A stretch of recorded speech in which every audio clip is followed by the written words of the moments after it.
You are the most welcome to online classes student. Myself Pankaj Tiwari, and today I am going to explain here manufacturing industry. In manufacturing industry, this is the chapter of geography, third chapter for this session. Here I am going to explain about the production of goods and quantities. अब इसमें मैं बता देता चाहता हूँ आपको student कि अगर प्रोडक्शन का गुड्स का प्रोडक्शन देखते हैं तो लार्ज क्वांटिटी में होता है. तो ये जो है फिनिश प्रोडक्शन जो गुड्स का होता है क्वांटिटी में, जो कि एक प्रोसेसिंग से रॉ मटेरियल से जो है वैल्यूएबल प्रोडक्ट बनाया जाता है. तो इस प्रोसेस को जो है मैन्युफैक्चरिंग कहा जाता है. और कई सारे जो है इंडस्ट्री हैं, जैसे वुड है, शुगर कैन है, आयरन स्टील, ये सारी कंपनियां जो हैं वो जो है अलग अलग रॉ मटेरियल से, जैसे अगर पेपर इंडस्ट्री को देखते हैं तो वो जो है वुड पर डिपेंड है, शुगर इंडस्ट्री शुगर पर डिपेंड है, उसी तरह आयरन स्टील जो है वो आयरन ओर पर डिपेंड है, एल्युमिनियम बॉक्साइड पर डिपेंड है. इस तरह से जो है रॉ मटेरियल से जो है फिनिश गुड्स बनाया जाता है.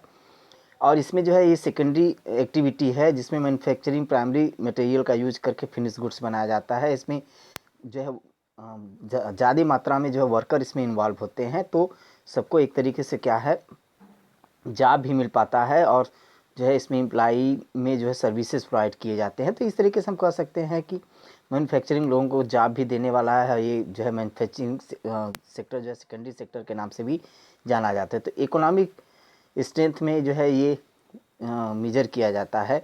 अब इसके बाद देखते हैं स्टूडेंट, तो इसमें एक और कॉन्सेप्ट दिया है, उस कॉन्सेप्ट की बात करते हैं. तो इसमें बताया कि मैन्युफैक्चरिंग सेक्टर जो है किस तरह इम्पॉर्टेंट है, इसका क्या इम्पोर्टेंस है. तो इसके इम्पोर्टेंस में देखते हैं तो ये बैकबोन है डेवलपमेंट का. किसी भी कंट्री में जितना ज़्यादा मैन्युफैक्चरिंग इंडस्ट्री डेवलप होता है वो कंट्री उतना ही डेवलप होता है.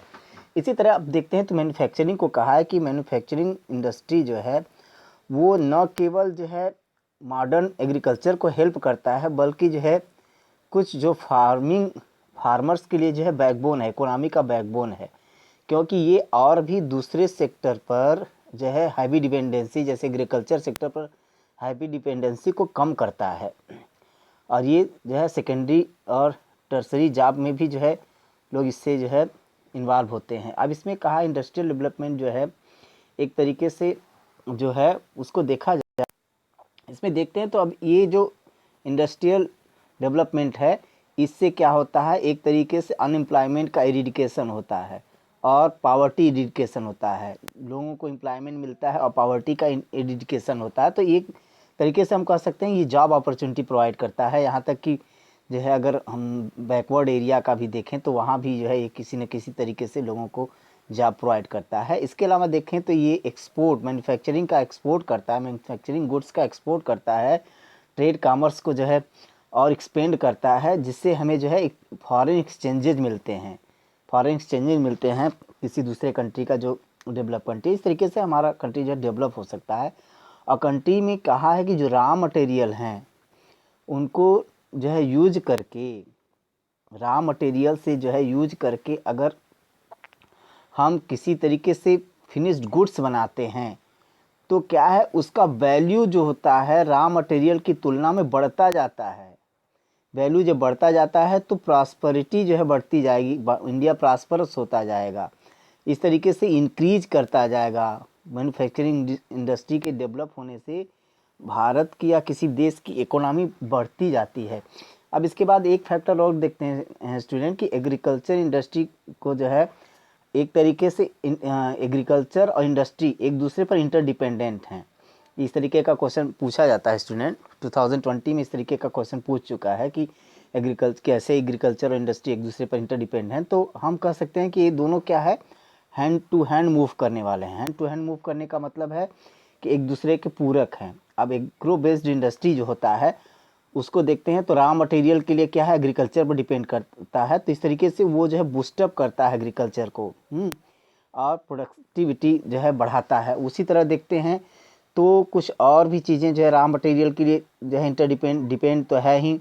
इसके बाद अगर हम देखते हैं एग्रीकल्चर को, तो एग्रीकल्चर भी जो है इरिगेशन पंप जैसे हैं, fertiliser, insecticide, pesticide, PVC pipes जैसी चीज़ें हैं, मशीनरीज जैसी चीज़ें हैं, टूल्स जैसी चीज़ें, ये जो है फार्मर्स को जो है इंडस्ट्री से ही मिल पाता है।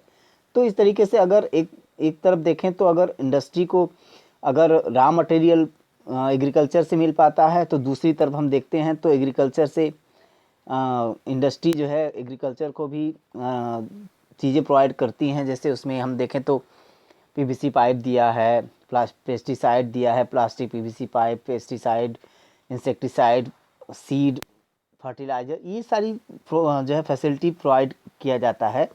तो हम कह सकते हैं एक तरीके से कि ये जो है इकोनॉमी में हेल्प करता है एक तरीके से, और एक दूसरे के इंटरडिपेंडेंट हैं।